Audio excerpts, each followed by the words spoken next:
a very fascinating, dramatic, non-stop tension from the beginning to the end. As a director, I chose this opera because it allowed me to be creative in a supernatural aspect. The Tales of Hoffmann embodies so many of E.T.A.'s Hoffmann's real works and puts himself, Hoffmann, into his own stories, that I decided that this would be something fun to play with in order to create this kind of creepy, horror, gothic, macabre setting that could really be entertaining for the audience and also would give the actors a really great background to bring out their characters in. I think that Offenbach managed with this last work, which unfortunately he didn't have the chance to see as he died before the premiere. He managed to create a masterpiece.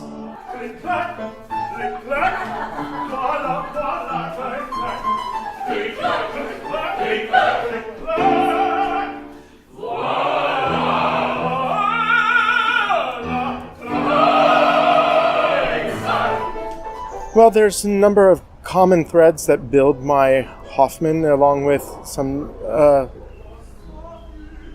inventing of my character.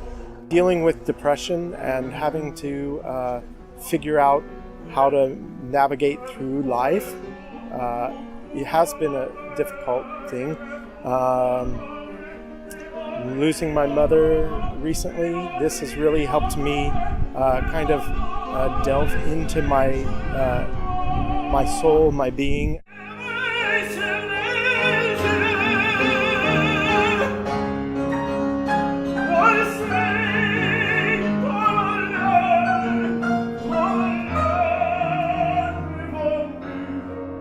The most different thing about Hoffmann is being able to show that side of me that basically has not been able to be seen. Yes, he has moments where he's happy and that he's in love, which is very common, but the depression is also very common, but it's not common for me to actually show it.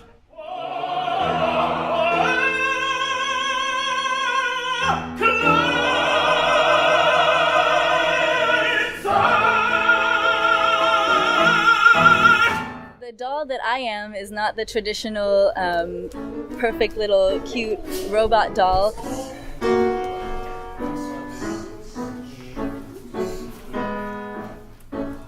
You know, I'm basically a zombie. So I'm something like Frankenstein's monster. I was taken from the grave and sewn back together and maybe given a little bit extra things in my brain and taken out a little thing. So I'm not your pretty picture of a doll. I'm gonna look more like...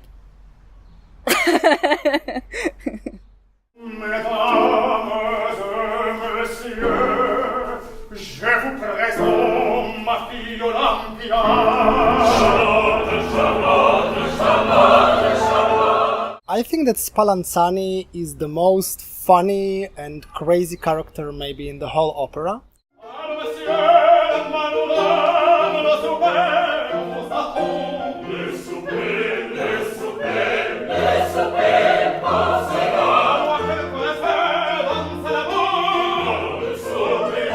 I try to create Spallanzani as a really bipolar, crazy personality who overreacts to everything, so he's always like here and there.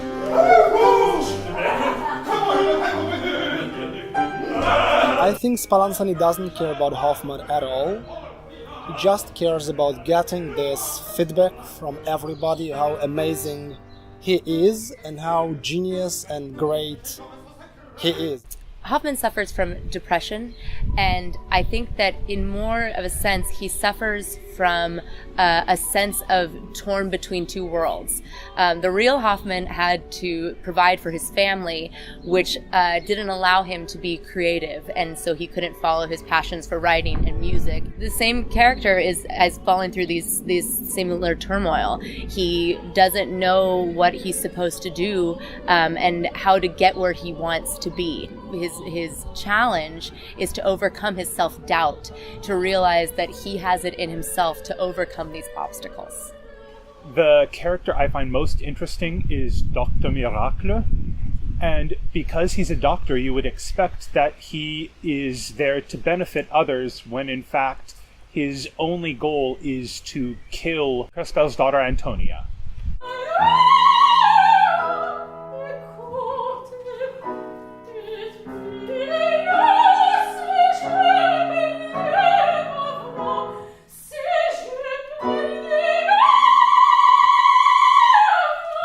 Antonia, she's a very she is innocent, but she's not only innocent because she's an artist. She's a musician. She has to have something in her that disobeys the reality that she lives in.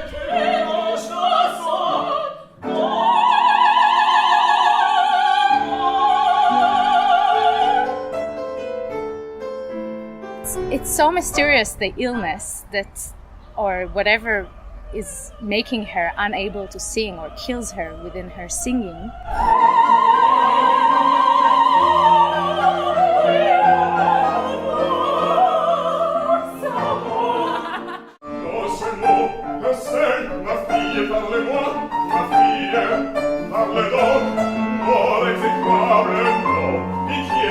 I think Crespel, Antonia's father, actually is very ambiguous and probably has something to do with Antonia's mother's death.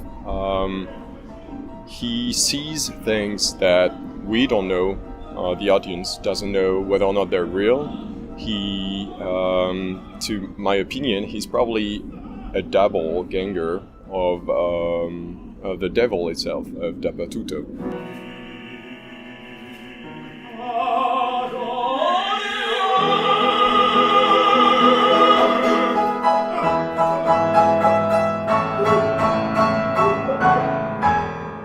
I feel very much like Hoffmann in that I was always searching for passion, always looking for passion, and sometimes I made the wrong choices when it came to the people who I was in love with, so I can really connect to it, and so I can make it feel very real.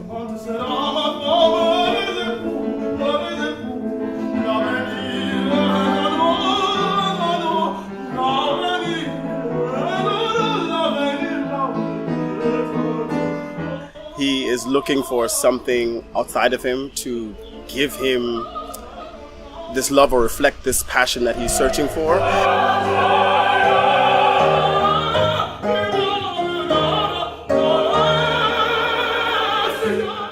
And maybe he doesn't know where to go for that. And instead of finding that with himself, he's looking to this one and that one and that one.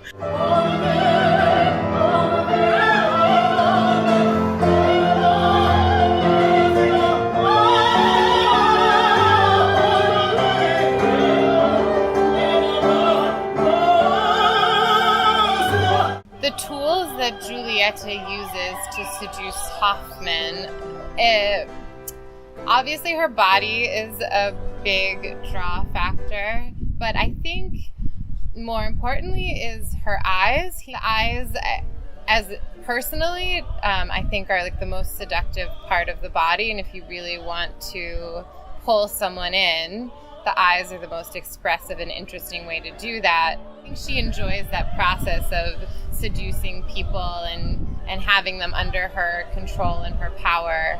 So I don't think that she has any genuine feelings for Hoffmann. The Tales of Hoffmann is relatable to all generations, and I think that in particular a younger, more modern audience will relate to this because everybody is searching for love.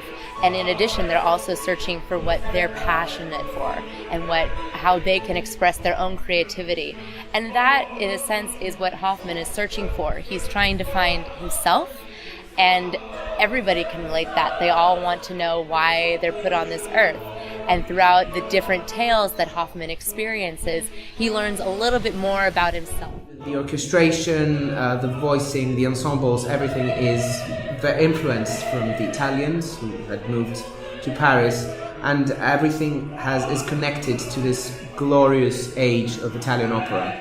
So I think that this is one of the operas that people should really watch often and appreciate from the beginning to the end.